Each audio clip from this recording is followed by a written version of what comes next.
Rezultati mund të dalë përafërsisht I njëjtë, për shumë arsye. Sepse qytetarët e Kosovës e kanë qartë kush ka qenë bllokues institucioneve. Domethënë e kanë, sepse ti e din sagën e Kuvendit, domethënë mbledhet çdo 48 tetor, I herë emri I njëjtë pafundësisht, pastaj tentimi tash po ndryshojna vetë me tekën e kryesuesit po ndrojmë mënyrën e votimit nga votimi I hapur në votim fshehtë, del vendimi I gjykatës kushtetuese, prapë nuk zbatohet ndërsi ai vendimi I gjykatës kushtetuese, vim deri tek zgjedhja kryetarit të Kuvendit, bllokohet tek zgjedhja një anëtarit të kryesisë, megjithatë zgjidhet edhe ai problem, konstituohet Kuvendi me e merr mandatin I nominumi I presidentes nga ana e vendosjes, nuk arrin me bë numrat me bë qeverinë, sepse ka shumë arsye pse nuk arrin me bë numrat për me bë shumë qeverinë, sepse nuk I ka trajtuar në mënyrën e duhur partitë opozitore. Domethënë ti nëse dëshiron me pas partner në parti opozitore, duhesh me trajtu minimumin në mënyrën e duhur. Është bë dëmi aqimazoti, dhe më osaj sa që nuk ka asnjë lloj besimi mes partive politike, se thënë drejtën, nuk vetëm në zbesimi I Kurtit ndaj jush dhe Anasjeltas, por nuk ka pas ndonjë besim të madh edhe mes ish partive opozitare. E para, domethënë në fushat, ti edhe mundesh me përdor pak fjalor më të ashpër, për shkak qëllimeve politike elektorale. Mirë po, masi që të kryet procesi zgjedhor, edhe fillan me dalë në KQZ rezultatet zgjedhore, me dalë kryeministri, që ata tre ka qenë në detyrë, me dalë dhe me thonë partive opozitare, çfarë hajvana, çfarë hajvanati, mendoj që kjo është kur ti ja vendos pikën mundësisë për me kriju një qeveri. Çka nëse vazhdon edhe këto zgjedhje? Nëse vazhdon kështu njerëzit prapë ta shohin qytetarët e Kosovës kush është ai person, sepse na kemi dëgjuar deklarata të tjera gjatë fushatës që kanë qenë të tilla ndaj partive të caktuar. Dhe unë po besoj që thjesht ai njeriu është mushman, edhe në fushat ka më qenë më I kujdesshëm, sepse din që pas zgjedhjeve kanë më dash partner, qoftë ati apo partive tjera, sepse gara është e hapur. Çfarë sinjali është që nuk ju konsideronte si partner as pak Kurti juve? Shikoni, gjatë gjithë kësaj kohe, për shembull DDK si ofronte oferta me nismë kishte diskutuar, por me AKN nuk ju konsideronte. Jo, nuk ka pas që s'ka pas konsiderant. AKN ka pas qendrim prim, që punon çdo ditë mas zgjedhjeve të nënshkurtit për me kriju një qeveri të opozitës, sepse mundësia ishte me kriju një qeveri. Ju preferonit, siç po thoni edhe për ta. Po AKN-ja, Ramush Haradinaj ka punu për me kriju një qeveri të tillë. Por nuk kam dëgjuar zëshëm që ishit kundër bashkëqeverisni me vetëvendosje. Jo, ka pas, domethënë, kur momentin kur ti e moni qendrim që unë du me punu me partitë opozitore me kriju një qeveri, domethënë kjo është qendrim valid, por nuk është.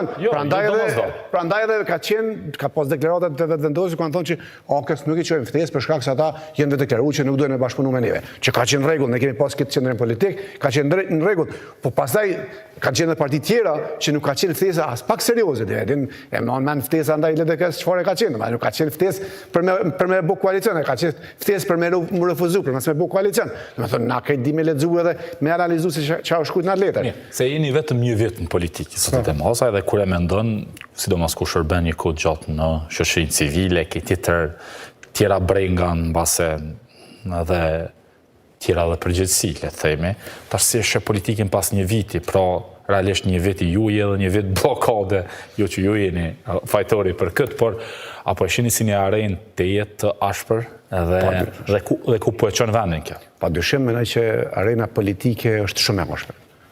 Ndoshta prafërsisht mundet me qenë ndër më të ashprat në rajon dhe shpesh herë është të paduhur këtë arenën politike. Shiko, krejt partitë politike në shtetet normale, demokratike, I kanë disa parime që janë parime të shtetit, ose të kombit. Dhe nuk janë thjesht për me bo politik, ose me bo fushat elektorale, dhe ato parime mbetin thjesht në një rreth vicioz, që janë parime të shtetit, dhe nuk uzon asnjë parti politike me I cenu ato parime.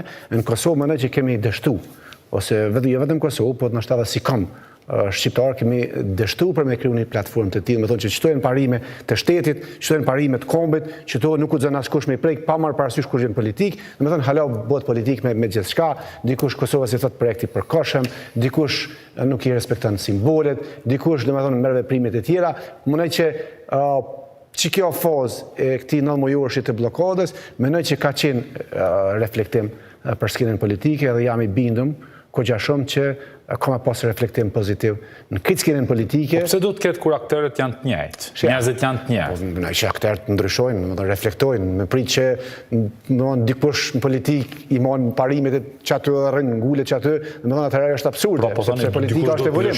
Po evolim është politika, A shihni që dikush do të lgjyshojë në dorë? Unë menoj që Albin Kurti ka reflektu dhe menoj që ka me qenë më reflektuar në mazgjedhje për shkak se ka po që nuk mundet thjesht veç vetë me bo. Domethënë se unë nuk e shoh Albin Kurtin që s'ka mujtë me bo qeveri. Sepse kur i ki 48 deputet, po ashtu i ki edhe 9 deputet të komuniteteve jo shumicë jo serbe, nuk ka qenë e vështirë me i gjetë të 2-3 deputet me bo një qeveri, ose me morë një parti tjetër me ma shumë deputet, po thjeshtaj nuk ka desh qeveri. Domethënë deklarata e tij mas zgjedhjeve, çfarë hajvanati, ka qenë ajo kryefjala për me tregu që unë nuk du qeveri. Edhe nuk është që s'ka desh qeveri për shkak partive të tjera. Thjesht ai ka dashur me ndeshku Kosovën. Edhe thjesht e ka ndeshku. Jo, do na me mbyll këto. Për shkak se nëse Albin Kurti në fushat ka kërku 500.000 vota, edhe nuk i ka marrë 500.000, për ka marrë ma pak se 400.000, ai thjesht ka dashur me ndeshku Kosovën, me ndeshku qytetarët e Kosovës, që unë i lypa kaq vota, jo s'mi jep, tash çka ju bajone, ju mojt 9 muaj në bllokazh. Ashtu mundi me tashin e pa, nuk ka vendos 396.000 vota ti më. Ai ka synuar. Ja, ai ka synuar, ai ka lyp ato vota, nuk i ka marrë dhe pastaj e ka ndeshku.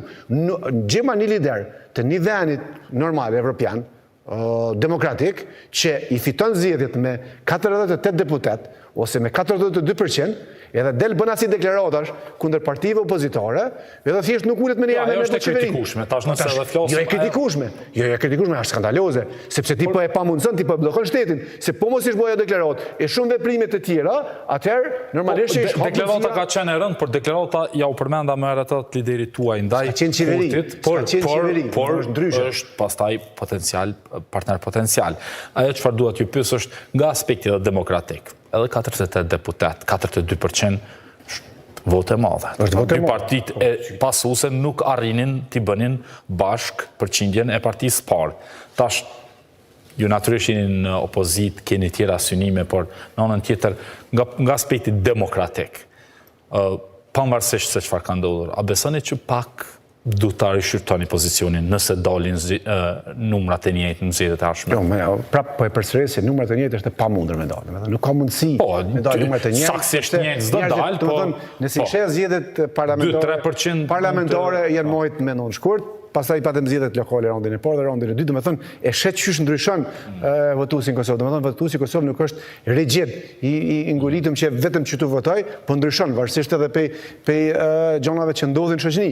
Unë mendoj që kjo që ka ndodhur në Kosovë me të blloku vendin, me të milion shumicën e institucioneve të pavara apo burde ose agjencioneve, me ta lënë vendin pa qeveri, me ta lënë vendin pa buxhet, me ta lënë RTK-n pa paga, me të lënë për shembull buxhetin për RTK-n pa paga këtu e keni pas si u faturon te ju që nuk